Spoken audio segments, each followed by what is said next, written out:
Hey, what's up guys? Bajheera here. We're back from BlizzCon. Feels good to be home. And joining us once we get back are all these Legion class preview series blog posts. And there have been a few before the Warrior one, but since I play a Warrior and since a lot of you guys out there are interested in Warriors, I thought we would start with Warrior, and I'm more than happy to go through some of the other class previews and share with you obviously the information, but also my thoughts about them as well. So, let's get started. I'm just going to go ahead and read through this because, you know, they went through the effort of putting the blog post together, and that sort of shares with you some of their ideas behind the lore of the class and whatnot, so let's get started. It says, "Welcome to our World of Warcraft Legion class preview series. In this entry, we're exploring the Warrior. To find out what's in store for a different class, check out the overview." So that's where you could go to check out the other classes. It says, "We continue our early look at class and specialization design with the Warrior. In these blogs, we'll be exploring class identity, discussing Legion's new designs, and presenting core combat abilities for each specialization, laying the foundation upon which talents and artifacts we'll build further." So that means that this is like the baseline. You're going to have tons of talent choices within your class talents, your PvP talents, and your artifact talents, and your glyphs. So keep that in mind that you're going to have a lot of customization, and this is just the bare bones. With that in mind, let's delve into what it means to be a warrior in World of Warcraft. Warriors are the quintessential fearless fighters in the battlefield, and their pure martial prowess inspires courage in allies and despair in enemies. Experts in all manner of melee weaponry and possessing incredible physical strength and skill, warriors are perfectly suited to serve as the frontline combatants and battlefield commanders. Sounds about right to me. Warriors are thematically informed in our own history, dating back to ancient classes when close quarters, shield, and sword combat was the backbone of battlefield strategy. Warriors in WoW are steeped in this tradition, with each specialization filling distinct niches. One notable goal we have for Warriors in Legion is to significantly expand their customizability through talents, especially for Arms and Fury. So that's one of the things that I'm excited about. I've heard that there's going to be a lot of changes that you can make. Customization you have the option of doing within your talent specs. That's very exciting. If below the core abilities seem sparse, it's to leave room for more from talents than ever before.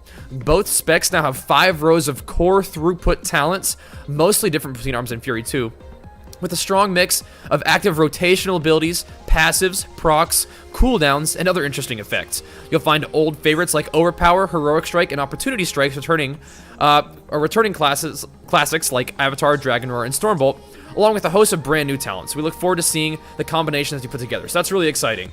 So I remember I made a video during the WoD beta where they showed us Arms, and I just laughed because it seemed like it wasn't finished. But that might be the case once again for this. But keep in mind, we're gonna have a ton of customizable, options once we actually get in the game and can play with our spec a little bit. So this is exciting. Arms, first up, main PvP spec. Let's see what they have to say. Arms. Across culture and kingdom, men and women who demonstrate great physical aptitude are transformed into mighty warriors through tests of strength, endurance, and fighting capability. Their friendships are forged not in the classroom, tavern, or workshop, but in the dueling pits and on the arena floor. As a childhood of sparring defines a warrior's destiny, so too does one's choice of weapon determine their role in the battlefield. Arms warriors gravitate towards two-handed weapons instinctively. It's more than a matter of preference. It speaks to the character of the wielder. Arms warriors are patient in a fight, waiting to capitalize on moments when an opponent is left exposed. That would be like the Colossus Smash, I imagine. Two-handed weapons allow them to deliver devastating, overpowering blows, fully exploiting their enemy's weakness. So, into the gameplay. It says that, once again, it says Arms warriors are patient in a fight, waiting to capitalize on moments when an opponent is left exposed. So, that's like the main statement behind their idea of Arms warrior. A hard-hitting, kind of slower, more patient class. But, this does sound really exciting. Gameplay. The defining character traits of an Arms warrior already meshed well with their gameplay, but there's room for more flavor. I agree with that. In Legion, we've opened up a wider variety of potential gameplay styles based on your talent choices, as discussed above. Cool. We also replaced their mastery with Colossal Might, which increases the effectiveness of Colossus Smash, playing into their theme more directly. As before, Arms Warrior rage generation comes from auto attack, so it seems like, even more than before, Arms Warriors are going to be based around the Colossus Smash damage window. And that makes a lot of sense to me. It was kind of like that in MoP, where you would Colossus Smash and then deliver some, 3 slams at full rage bar and just deal a ton of damage.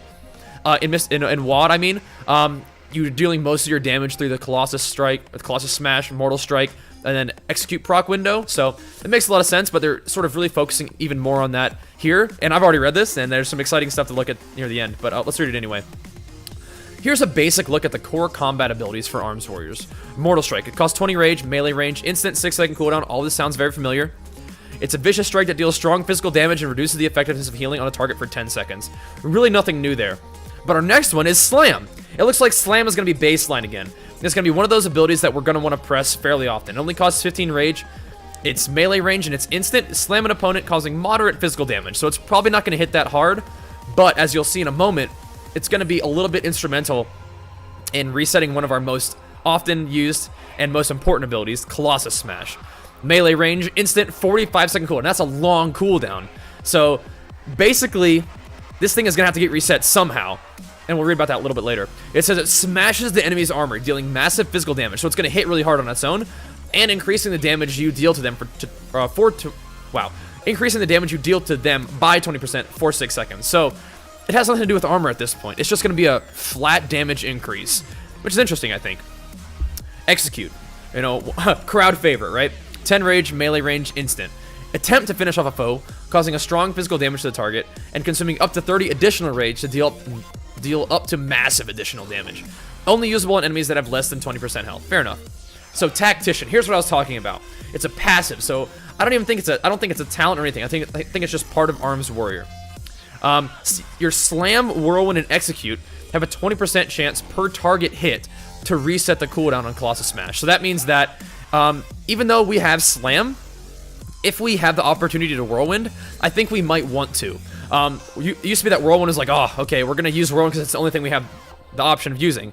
But now it's like, okay, when you hit something with Whirlwind, you have a 20% chance per target hit to reset the cooldown on Colossus Smash. So that means that if you're in a crowd of like 4 or 5 people in a battleground, or even if there's like a pet nearby you, you know, you have like 2 things to hit, you're going to want a Whirlwind to try to get that increased chance to reset Colossus Smash, because that's pretty much how you're going to have access to Colossus Smash. A 45-second cooldown is a long time, but if you're able to reset that with your Tactician passive, you're going to be dealing some serious damage to people. That sounds like a lot of fun.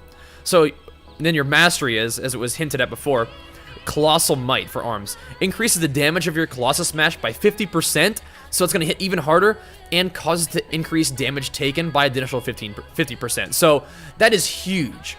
You're going to be dealing a gigantic chunk of damage with Colossus Smash, and you're going to be dealing up to 50 additional % damage during the Colossus Smash window. So, like I said, building your damage around Colossus Smash, for example, like Colossus Smash, Mortal Strike, dumping slams into a target with a full rage bar is going to be so much fun. And they're sort of getting back to a little bit of what we kind of really enjoyed in MOP. I thought Arms Warrior in MOP was like a work of art, and I think they're taking some of the things that they liked about that and bringing it into Legion, so that's really exciting. Additionally, to give you an idea of how some talents may build upon this, here's an example of one of their arm-specific talents, Titanic Might. It's a passive, increases the duration of Colossus Smash by 200%, but halves its effectiveness. So, it's gonna last longer, like way longer, but it's gonna be half as effective. So, it's kind of like, do you want massive burst or a little bit more sustained damage? And you'll have those options. I'm really excited to see what the talents look like for Arms, like a little bit later on down the line, because I think with Legion, they're doing even more dramatic overhauls than even before for like WoD. So I think this is going to be really exciting for a lot of players. I think this is something that can make a lot of positive change for World of Warcraft. And you know, so far everything I'm seeing is really exciting. It's almost like a whole new game, like WoW 2.0, WoW 1.5. I don't know, man. Legion's looking amazing. But that was just Arms. Let's look at Fury. Fury. On the battlefield and in arena, the most feared combatants are often the furious berserkers who lust for battle and thirst for blood. Through a lifetime of training and sparring, these merciless warriors have become masters of carnage, often wielding a weapon in each hand to maximize the destruction. Even without the protection of a shield, the Fury Warrior leaves little opportunity for an opponent to strike without suffering grievous wounds in return, delivered in a whirlwind of blades that dooms anyone in its wake. Brute force becomes a breathtaking display when Fury Warriors relentlessly dive into the fray. I think that was supposed to be like a little bit of a little poem right there, isn't it? Brute force becomes a breathtaking display when Fury Warriors relentlessly dive into the fray. Sure. Gameplay. Fury is a thematically grandiose take on a classic warrior archetype, and in Legion, we want the gameplay to convey this better.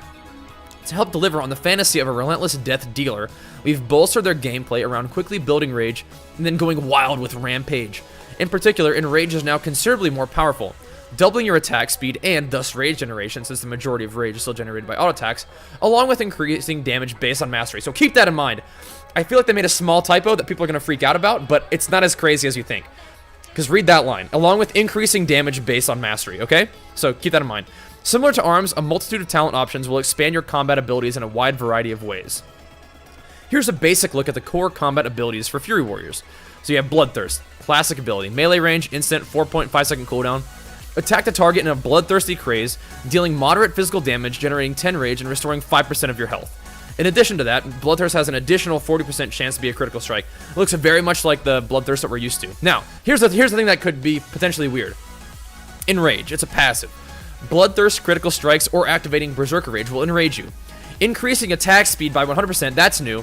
And it says, and damage taken by 30% for 6 seconds. I am 99.99% sure that they mean that you increase the damage that you deal by 30%, based on mastery. I don't think they're going to make you take 30% increased damage. That would not really make sense. I'm nearly 100% sure that it's nothing crazy, it's something really new.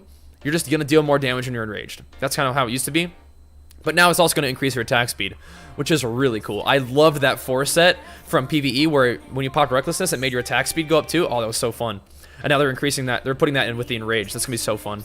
Anyway, Raging Blow. 10 rage, melee range, instant. A mighty blow with both weapons that deals a total of strong physical damage, but it's only usable on rage. Classic. Rampage. This is a new one. This is something that was like... I feel like Rampage was like back in Burning Crusade or something. But we haven't seen it for a long time. But here it is again. It costs 50 rage, so it's a big rage cost. It's melee range instant. Unleash a series of 5 brutal strikes over 2 seconds for a total of massive physical damage. So maybe you like stun somebody and hit him with a rampage. Rampage always deals damage if you're enraged, so you don't have to enrage first to use this. That's pretty cool. Then you have Execute, 30 rage, melee range, instant. Attempt to finish off a foe, causing a total of massive physical damage. Only usable on enemies that have less than 20% health. I feel like when it says causing a total of, it means like there's multiple attacks or multiple weapon hits. So like with Fury, you're gonna hit with 2 attacks, offhand, main hand, for a total of massive physical damage. And of course, your Mastery, Unshackled Fury, increases damage done while enraged by 28%. That's, once again, that's nothing, too crazy. I really don't think it's gonna make you take more damage when you're enraged. That wouldn't make sense to me. Anyway, additionally, to give you an idea of how some talents may build upon this, here's an example of one of their Fury-specific talents, Frenzy. 15 rage, melee range, instant. So it's another attack. Furiously slash at the target, dealing moderate physical damage and increasing your haste by 5% for 10 seconds, stacks up to 5 times. So Fury Warriors are going to have a really, really high attack speed, which is going to be a lot of fun, I think. Attack speed as a warrior, especially when you're swinging two-handers, that's really, really fun. I remember, having Flurry as an arms warrior, as a Fury Warrior, increasing attack speed, getting more rage, doing more damage, really fun mechanics. I'm excited about Fury too. Okay, down all the way to Prot. So Protection. Like their counterparts, Protection Warriors are virtually bred for physical dominance, having been raised in the art of close quarters combat, but their measured approach to battle is what distinguishes them from their comrades in arms. They demonstrate an uncanny knack for blade and shield, nullifying an opponent's advances and creating opportunities for counterattacks. For the Protection Warrior, being the toughest soldier on the front means nothing if allies are left vulnerable to enemies' attacks. Stalwart defenders are integral to the success of any military campaign. The Protection Warrior seeks to be an unbreakable wall. So, the gameplay for Prot Warriors is Protection gameplay ties strongly to warrior lore and exemplifies the very foundation of the tank role in the game. So, we're primarily focused on fine-tuning their mechanics. Shield Block and Shield Barrier in particular often created a trap choice for players. Interesting. We've replaced Shield Barrier with a new ability, Ignore Pain, which massively reduces damage taken up to a cap based on maximum health, and functions as your primary defensive rage spender. It doesn't compete as much with Shield Block, thus provides you with distinct tools in your arsenal to apply to different situations. In terms of rage, Protection Warriors now primarily generate rage through taking damage, supplemented by a baseline rage income for ability usage. Okay, from ability usage. All this stuff, in terms of ways you generate rage makes a lot of sense with how it used to be. This plays well with Ignore Pain as their primary rage spender. It's most useful when you're taking a lot of damage, which is also when you have a lot of rage to use on it. Okay. So here's a basic look at the core combat abilities for Prot Warriors. So offensive, Devastate, melee range, instant, direct strike, dealing moderate physical damage, and it has a chance to reset the cooldown of Shield Slam. That sounds very familiar. Revenge, melee range, instant 9-second cooldown. Swing in a wide arc, dealing strong damage to all enemies in front of you. That's pretty fun. That's kind of how it was when you glyphed it. It would hit another target, but now it's going to hit everything in an arc in front of you. So you're going to keep that AoE prot warrior thing. Not so much fun in PvE. And it also generates 4 rage. I wonder if it generates 4 rage per target hit. That'd be interesting. Your successful dodges and parries reset the cooldown of Revenge, but it cannot occur more than once every 3 seconds. Okay. So deep wounds. So keep in mind that your Devastate and Revenge now cause deep wounds, and not Thunderclap, so it would seem. The effect is still canceled if target reaches full health. So Thunderclap. Instant 6-second cooldown, you know, still hits people and slows them down a little bit, but doesn't seem to apply deep wounds. So you're not going to be able to just Thunderclap. You're going to have to Revenge to AoE, which is fine. I thought the bleeds on shield on Thunderclap were really fun, but, you know, it makes sense. Shield Slam. You know, bread and butter. Slam target with your shield, causing strong physical damage, generates 6 rage. Okay, so you're only generating a little bit of rage off your attacks, not like 20 rage like it used to be. So, but you have Heroic Strike still as prot. That's cool. 30 rage, melee range. The ability's not on the global cooldown, so nothing really there. But your defensive abilities, Shield Block, only costs 10 rage now.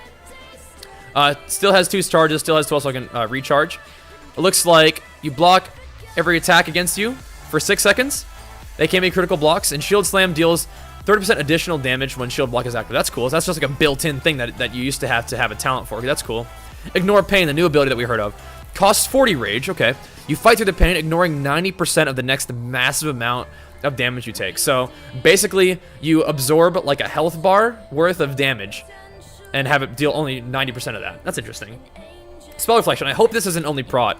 If warriors don't have Spell Reflection in general, I'm going to be a little bit sad, but it kind of works differently for prot. So you can reflect the spells against you, but you also reduce the magical damage taken by 30% until you reflect the spell. So if there's like dot damage on you, you can just put that up and, you know, you take 30% less damage from it. That's kind of cool. I do hope that all warriors have that, though. That'd be kind of sad if they didn't. Either way, your Mastery is still critical block, increases the chance to block by 10%. It also scales up with Mastery. And your chance to critically block scales up with Mastery. And it still increases your attack power by 20%. So it makes sense. And it says, additionally, to give you an idea of how some talents may build upon this, here's an example of one of their prot-specific talents. Shield Discipline. It's passive. Shield Slam extends the duration of Shield Block by 2 seconds. Oh, that's neat. And Shield Block increases the damage of Shield Slam by an additional 30%. Cool. I love it when, like, you have abilities and talents that sort of stack on each other and make, like, really fun gameplay. So I think they're listening. There's more procs. There's more fun. There's more options. This is going to be really exciting, guys. They do say, we hope that you've enjoyed our early preview of our approach to warrior class and specialization design in World of Warcraft Legion. We'll continue our series later today with a look at monks and druids. So I do want to do more of these sort of class change overviews, but I thought we'd start with warrior just because warriors, you know, are bread and butter. But hey, that's looking really exciting, man. I think that there's going to be a lot of good things happening with Legion, and I'm excited to get into it. But that's going to bring us to the end of this video. Thank you guys very much for watching. Be sure to let me know if you enjoyed this style of video, because like I said, I'm more than happy to go over these other Legion class previews in other videos. But thanks for watching. We'll see you guys next time, and peace!